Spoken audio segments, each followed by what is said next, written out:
Welcome to episode 4 of Bookkeeping and Beer. I'm Daniel. And I'm Amber. And Amber's going to share what our show is about. We do this show to empower small businesses around their finances by removing confusion, fear, and uncertainty so that the business owner will have more clarity to expand, influence, and succeed in their business endeavors. Very good. That was wonderful. No, I messed that up, but it's okay. It's all right. But that's what we're about. We're going au naturel. Yes. And we are definitely on the tired side. Today is Saturday. This is our first episode in a while, so we're ready to get caught up and get back into the action of things. So Amber is she's winging it today. I haven't reviewed this at all with her, so this is going to be off the cuff, and it should be some fun here. So, and then we got 2 beers to taste. One that is we're going to be out of state today, and one is going to be from Michigan, and the other is going to be from Frisco, Colorado. Oh, don't give anything away though. Oh, well, that's I've never had that beer. Okay. So okay. I've had the brewery, but not that beer. So what is the difference between a profit and loss report and a balance sheet report? This is a tough one because I don't understand myself exactly the importance of a balance sheet. Profit and loss is kind of self-explanatory. It just talks about, of course, obviously how much your profit is and how much your loss is. But balance sheet, explain how that all works. How would you explain that to me, to teach me? I think they're the 2 most common reports anyone that wants to understand the basics. That's where you start, those 2 reports. And the profit and loss statement is really, that's where all of your income is recorded, your different streams of income if you have many streams, or one stream of income if you sell one widget or one service. And then it records all the expenses in that time period that you select. And so the profit and loss is showing your profit. At the very bottom, you see your profit. What people don't understand about the profit and loss statement is it's a stationary fixed time frame. It is not showing where that profit went. So I'm often asked, well, where did that $40,000 go? That's not in my bank account. That is a different report. That is a different, where that money went and how you spent it and why you don't have $40,000 in your bank account, even though your profit and loss statement says you profited $40,000. That's not the point of the report, of the statement of the profit and loss report. Yeah. So it's really just to show you what were your sales in that time period and what were your expenses in that time period. And then I go to my bank and I'm like, wait a minute, I got negative $5,000. What's going on here? It's like, that doesn't correlate with your profits. That's what exactly. you're getting at. Yeah. And you have to remember what's at the bottom of your P&L, we call it P&L for short, is what the IRS looks at. So you want to know, okay, how much money did I make? Was I profitable? The IRS is going after that profit to tax that profit, okay? And that sometimes is a tough area of business because and that's where people say, well, I see the profit, I've got profit, but it's not in their bank. Yeah, exactly. Yeah. That's a problem. It sucks. And if you have a profit and you have no money in your bank, that's a problem. You should be saving some of that profit. Okay, so we'll get to that in a future episode, saving and planning ahead, especially with inflation at hand. We're in 2022 right now, so inflation's coming or is here. Yeah. So, I was going to say something else and I forget. So why is it that people end up getting to the point of looking at the profit and loss and they look at, I have a huge profit on their profit and loss report, but they don't see it in their bank account, or what's the deal with that? Why? How can you explain that so somebody would understand? Well, cash flow, money coming in and out, is really where you want to see where the money went, right? So again, the profit and loss is a stationary time period and showing you, did I make money or lose money in this time frame? We like to compare it to previous quarters, previous months, previous years. Oh, wow, I'm growing. Oh, I'm making more money. Oh my goodness, I'm losing money. Why? Same with spending. If you really want to dial in your spending, let's focus on expenses. Why did rent double, or why did utilities double? Did somebody leave the water running? Lights were left on, in a business, whatever. So all the computers broke. You had to hire a new IT company. You got a bug, or what's it called, a virus. Now, you see those different trends when you're looking at your expenses every month. So the profit and loss, to me, is not about what you have in the bank then. No. So that's the important point. And then the other point is it's basically an explanation of what your expenses are in different areas that you can look at and say, hey, because when you think profit and loss, the first thing that comes to my mind is, oh, what is our profit? Exactly the thing that majority of people think the same thing. Oh, what's my profit and what I have in the bank? Well, it's what the business has profited over the time period that you put the report in for, and then you can use that as a comparison. The tool is not to say how much is in the bank. And it's not. I think we're repeating ourselves, but it's an important part of the profit and loss report. One other aspect to the P&L is cost of goods sold, cost of services sold. So we service a lot of service-based businesses, very few product-based services. So we're all about professional services. And so basically companies that want to track how much did it cost to deliver that service or to fabricate that item or to install that plumbing whatever feature in that business or that home, whatever it is. So cost of goods sold or cost of services sold is on the top of the P&L as well.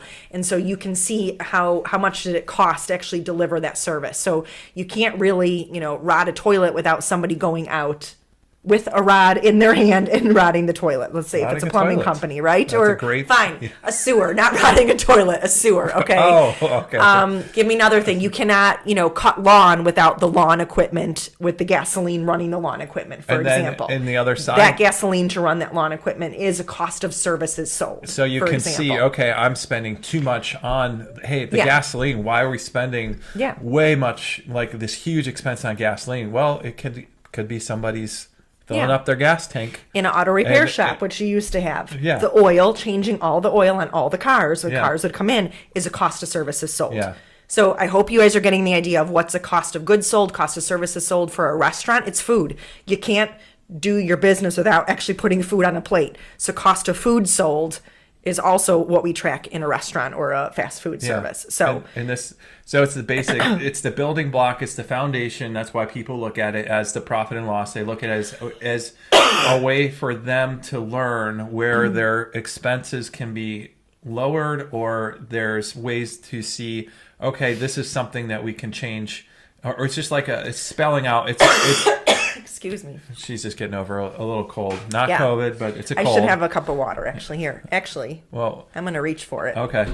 Don't fall over. So as you're getting the water, what I'm going to ask is, I guess the next step is balance sheet. Mm-hmm. So balance sheet is, okay, you think that report. So we have the definition of what a profit and loss. What is the balance sheet? So balance sheet is another common report we want to look at. It's often avoided by bookkeepers that are lazy. I'll be honest. Balance sheets hold all the assets and then hold all the liabilities and then shows what your equity is, right, at the end. Mm-hmm. And so it's often told to us as bookkeepers, as we're trained through pure bookkeeping, which we talked in episode 1 about, if you want to learn about that, bad or lazy bookkeepers avoid the balance sheet, but good bookkeepers dig in and really get that accurate so that you all can have accurate reports and understand what kind of makes up your business. So the front part of a balance sheet are assets. Think bank accounts, savings accounts, money owed to you, because that's money coming in, it's owed to you, you've done the work. Accounts receivable, that's an asset. Any asset, equipment, building, cars that you own, anything that, makes up the business, that is an asset, sits on the top. Okay. Any questions? First off, bookkeeper. I don't think I'd define you as a bookkeeper. Okay. I would define you as accounting professional. An accounting professional or sure. An accounting guru. Like bookkeeping is such a kind of a derogatory term towards somebody who can put numbers into a program and you get some numbers spit out. Well, we're more than that. I agree with you. So there's more involved with what we do, and so I don't want to devalue anything that you're doing and what your job is in this company and what our workers are, because we hire people that are not just bookkeepers, but we have an accountant on our staff that are highly certified and highly qualified. So the balance sheet essentially is your assets and your value of your business, and that's Yeah, why that's where it starts. It starts Yeah. at the top. So all bank accounts are listed, not credit cards yet. Remember, that's a liability coming, but all bank accounts, all savings accounts, money markets, if the company has money markets, accounts receivable, and then actual assets like a $5,000 Mac computer for a graphic designer is an asset. Okay. Okay. And typically that threshold is $2,000, $2,500. Now, again, every CPA is different. Every tax accountant is different, but I typically go with a $2,000, $2,500 threshold. If you buy a printer for $500, that's not an asset, for example. Oh, Okay. okay. If you buy just a Windows PC for $1,200, that's not a depreciable asset. Okay, so how do people utilize, whether it's the bank or explaining to a business owner, how would you utilize the balance sheet versus like the profit and loss is kind Yeah. of like, hey, this is our health of our business. Yeah. Balance sheet is. It's really just, again, a picture in time of how much assets are that the business holds. Like, what's the value of it? Really, the balance sheet just tells you the value of the business based on the health of what's in the bank. So this is where, May 31st, when we ended May, because now we're into June 2022, what ended in May is what the value of that business, what was sitting in the bank, cash on hand, what would somebody or was owed to you. What would somebody use that for, though? That's kind of like what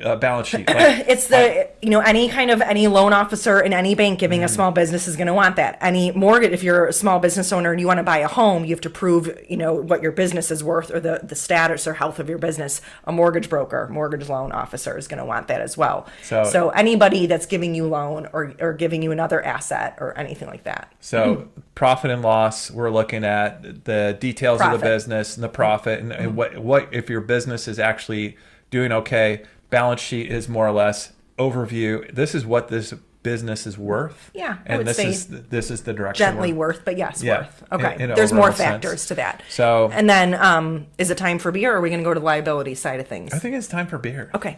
I didn't want to forget. No, we won't forget. All right, it's time for the beer. All right. Don't look.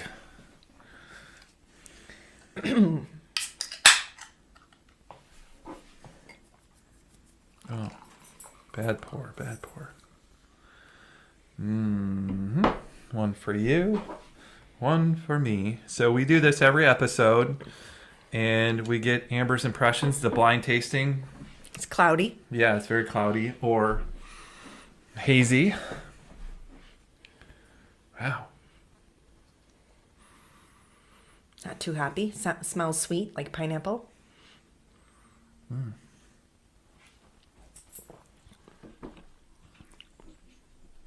I like it. Yeah? I'm glad you like it.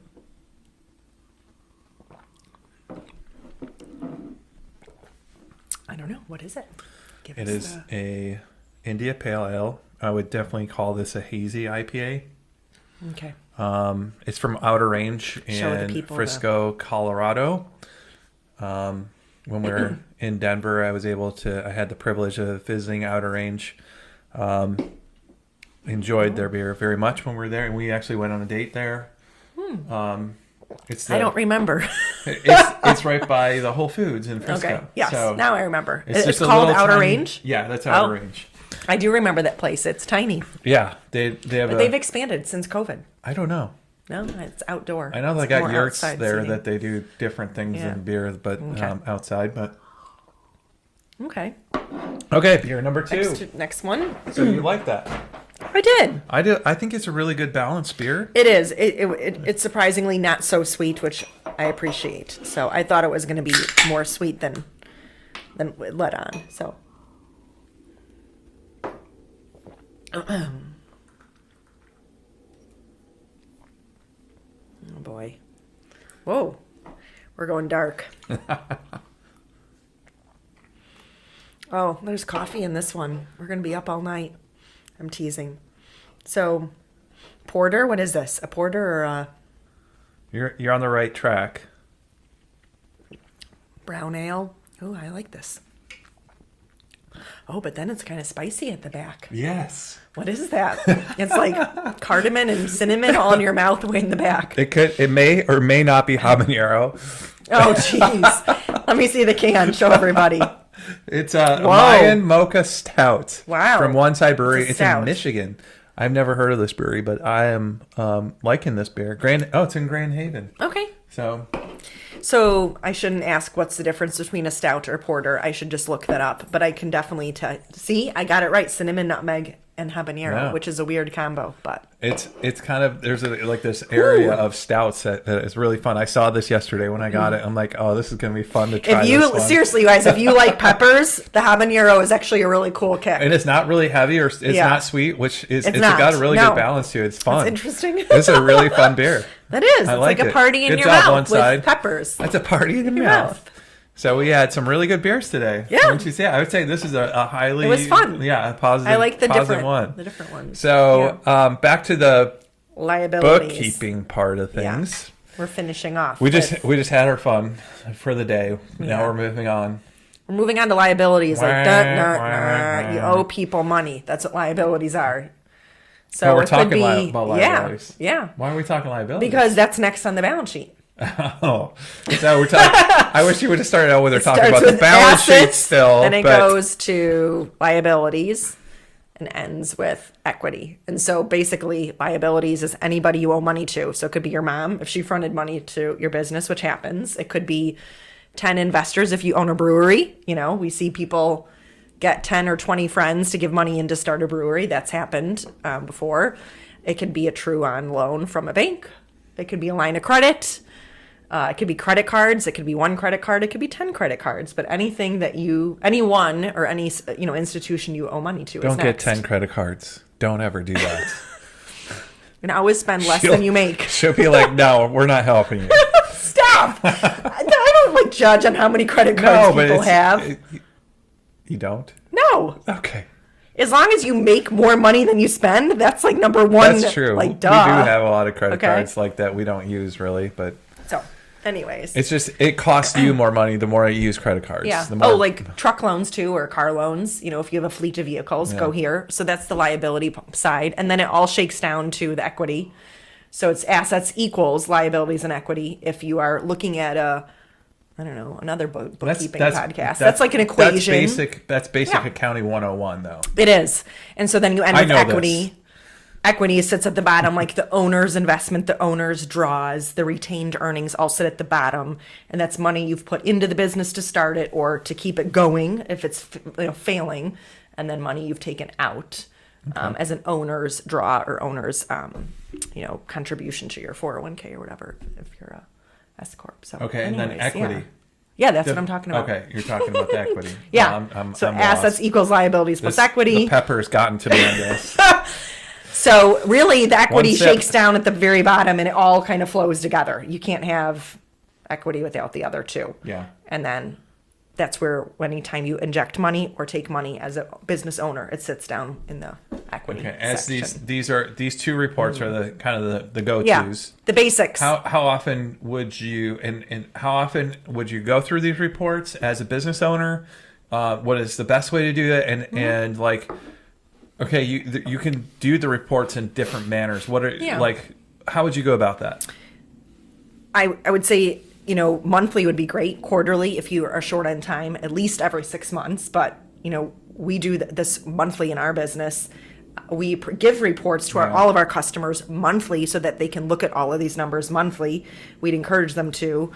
We also review quarterly numbers with people and our own business and always look back to previous years. I think it's important to have more than 1 year's worth of data. Obviously, if you're a brand new business, you're not going to, but we want to see history in a business so we can compare years and say, oh yeah, that was COVID year. Oh no, that's after, post-COVID, pre-COVID. And so it actually helps look at data in a more meaningful way. And then what kind of reports? I mean, really, a P&L can be also drawn by class. And so you can actually have classes or locations or projects.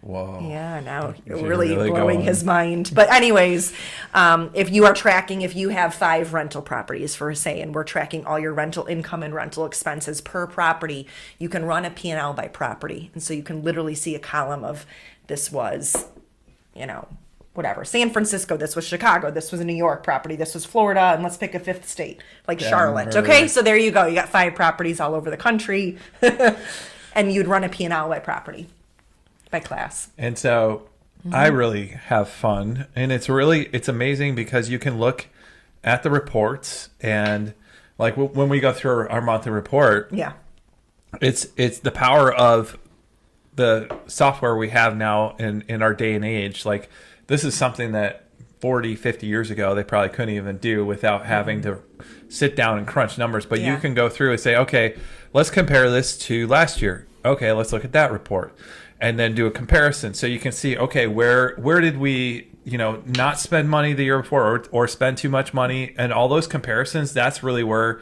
I feel like the rubber meets the road, when you can do those comparisons, whether it's month to month or it's year to year or it's multiple years or 5 years. And then the fun thing is like looking at her original business, the organizing business. We can look back 19 years. 19 years. It's really fun. And you can see the whole progression, and it's so cool. Yeah. So I'm not a numbers nerd, but it's fun to see that. It's like, oh, that's really fun.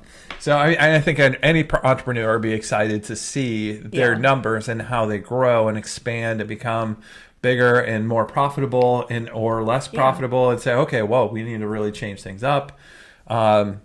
And if you're not our customer, which we know all of you are not, watching that are our customers. You should be. Yeah, definitely ask your tax professional, your accountant, your bookkeeper, whoever's doing your numbers. They should be able to explain and read these reports to you and be confident in the numbers. So this is what we do for people.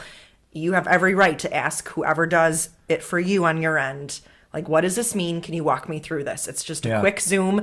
We love to do it. I love dissecting numbers and showing you where you can save money and spend money, and the progress you've made, and even percentages. We can run reports with percentages on them. So definitely go ask your professional, whoever does your accounting work, not bookkeeping. It's both. And that is the fun part of this business for us too, to be able to share in our successes. So.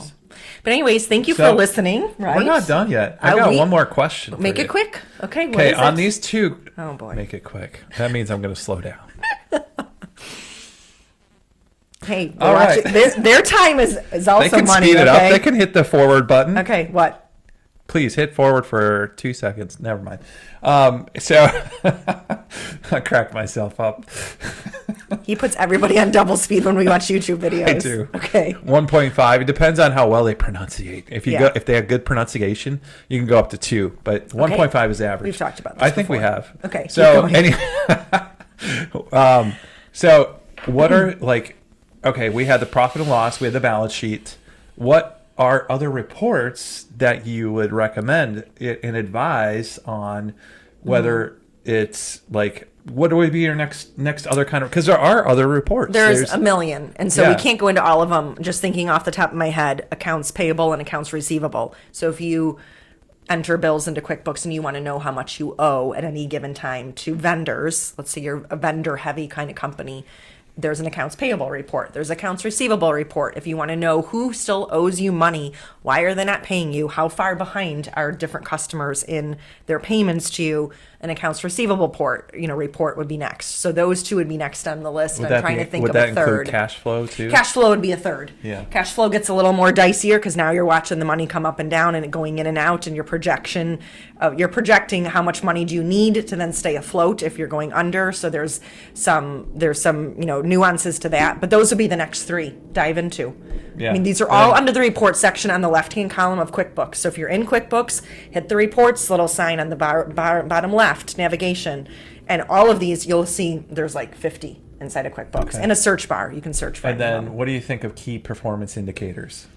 They're important, but they're a little bit even intimidating to me. So stay tuned. Yes, come up. There will be more episodes. We are going to offer our clients some more options when it comes to KPIs, because I feel like KPIs are crucial for getting a business in the right direction and having even just more robustness with understanding numbers and where you're at in your business. So thank you for watching though. Yeah, today. Thank you. And if you have any specific questions about bookkeeping, accounting, and you would like for us to discuss, Yeah. please leave us a message at Daniel@ambersbookkeeping.com. Don't forget the S after Amber. It's ambersbookkeeping.com. And we thank you for watching, and we'll see you next time.